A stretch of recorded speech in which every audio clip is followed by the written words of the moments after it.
All right, today we are diving into a really critical crossroads. What happens when artificial intelligence collides with our mental well being? What happens when an algorithm becomes your confidant? So, right now, we've got these two massive trends happening all at once.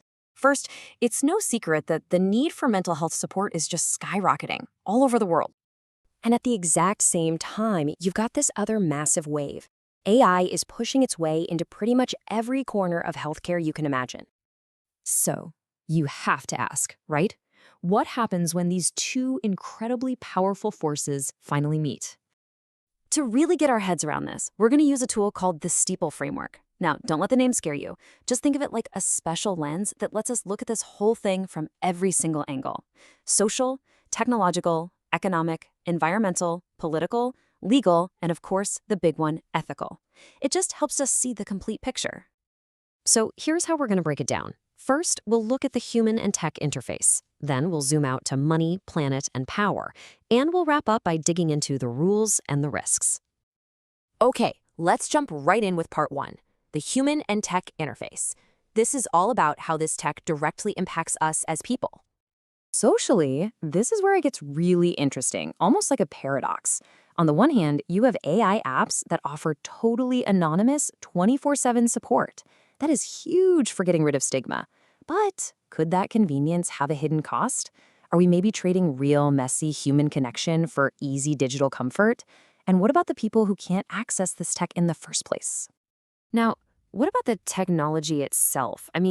The capabilities are pretty amazing. You've got chatbots using proven therapy methods like CBT to help people reframe their thoughts. But, and this is a really big but, AI doesn't feel. It can mimic empathy, sure, but it can't truly understand you. What happens if it misreads your tone and gives totally wrong advice?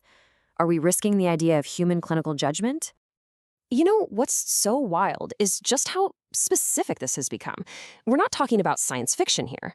We're talking about algorithms that can scan your texts to flag signs of anxiety or literally analyze the pitch of your voice to detect depression.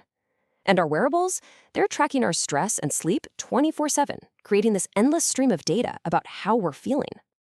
Okay, so let's pull the camera back a bit and look at the bigger picture. We're talking money, planet, and power. These are the huge forces that are really shaping how all this technology gets used. From an economic standpoint, the number one promise is making mental health care cheaper. And you can see why that's attractive. Employers are jumping on board and investors are pouring money into mental health tech. But that brings a whole new set of risks.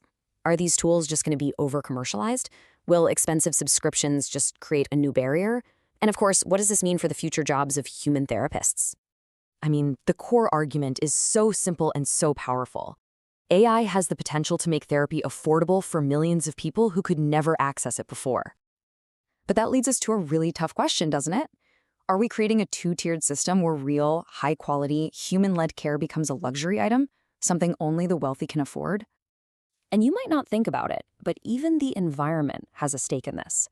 On the plus side, online therapy means less travel, fewer carbon emissions. That's great, but we can't ignore the flip side. The giant data centers that power these AI systems use a massive amount of energy.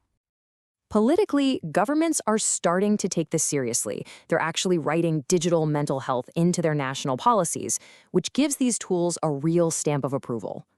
But, and here's where it gets a little scary, there's a huge lack of clear rules. This creates a very real danger that our most private, most sensitive mental health data could be misused. And that brings us to our final section, the rules and the risks. This is really where we have to navigate a legal and ethical minefield. So here is the absolute heart of the legal problem.